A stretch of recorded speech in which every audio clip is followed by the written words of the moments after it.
Au nom d'Allah, le tout miséricordieux, le très miséricordieux. Paix et bénédiction sur notre prophète Mohammed. Paix et salut sur lui, le sceau des prophètes, la lumière des mondes. Chers frères, chères sœurs, ce récit n'est pas une simple histoire, c'est la naissance d'une lumière, la venue d'une miséricorde, un événement qui bouleversa le ciel et la terre. Au VIe siècle, la Mecque était un carrefour, un désert brûlant entouré de montagnes, un sanctuaire en saint, la Kaaba, édifié par Ibrahim et Ismaël alayhim salam.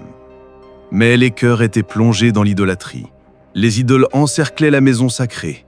Les injustices régnaient. Les faibles étaient écrasés. Les ténèbres s'épaississaient. Et pourtant, dans ce monde en quête de lumière, Allah préparait la naissance de son dernier messager, paix et salut sur lui. Dans la noble tribu de Quraysh, un mariage unit Abdallah ibn Abdal al-Mutayib et Amina bint Wahab, deux êtres purs choisis par Allah. Mais à peine Amina attendait-elle son enfant qu'Abdallah fut rappelé par Allah. Le prophète, paix et salut sur lui, n'était pas encore né et déjà il était orphelin de père. Un destin marqué par l'épreuve, mais un destin entouré d'anges et de lumière. Amina raconta « Lorsque j'étais enceinte, j'ai vu une lumière jaillir de moi, illuminant les palais de Syrie. Des signes apparurent dans le monde entier. Les idoles s'effondrèrent toutes seules, le feu sacré des Perses entretenu depuis 1000 ans s'éteignit. Le lac de Sawa s'assécha, les astrologues furent troublés, les étoiles changeaient de course. C'était comme si la création entière annonçait l'arrivée d'un enfant pas comme les autres. C'était l'année où Abraha voulut détruire la Kaaba avec ses éléphants. Mais Allah envoya contre lui des oiseaux par nuées qui jetèrent des pierres brûlantes, anéantissant son armée. Quelques semaines plus tard, dans cette même année, naquit le sceau des prophètes, paix et salut sur lui. La nuit était douce, claire, sereine. Les étoiles scintillaient d'un éclat particulier. Amina ressentit une paix profonde. Et puis, dans le silence de la nuit, elle mit au monde Mohammed, paix et salut sur lui. Il naquit pur, il naquit lumineux, avec l'empreinte de la prophétie entre les omoplates.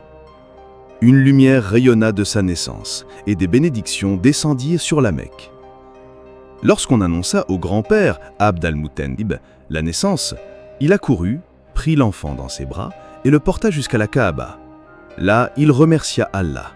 Puis il lui donna un nom rare, presque inconnu à la Mecque. Mohammed, paix et salut sur lui, celui qui est loué encore et encore. Les Quraysh furent étonnés. Pourquoi ce nom inhabituel? Il répondit, je veux qu'il soit loué sur la terre et dans le ciel. Et ce fut exactement ce que Allah décréta. Comme le voulait la tradition, l'enfant fut confié à une nourrice de la tribu des Banu Saad. Son nom était Halima as-Saadiya.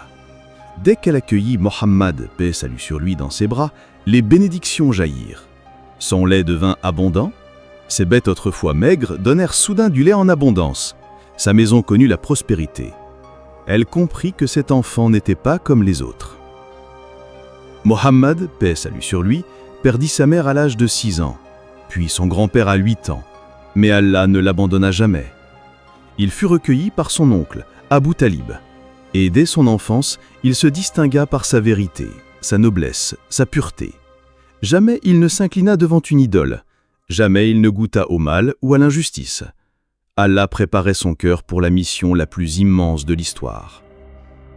Frères et sœurs, la naissance du prophète Mohammed, paix et salut sur lui, n'était pas seulement la venue d'un enfant, c'était la naissance d'une miséricorde. Une miséricorde pour l'univers entier. Allah dit dans le Coran, « Nous ne t'avons envoyé que comme une miséricorde pour les mondes. » Cette lumière née à la Mecque allait éclairer les siècles, changer le destin de millions d'âmes et guider l'humanité jusqu'à la fin des temps. Paix et salut sur Mohammed, paix et salut sur lui. Paix et salut sur sa famille, ses compagnons et ceux qui marchent sur sa voie.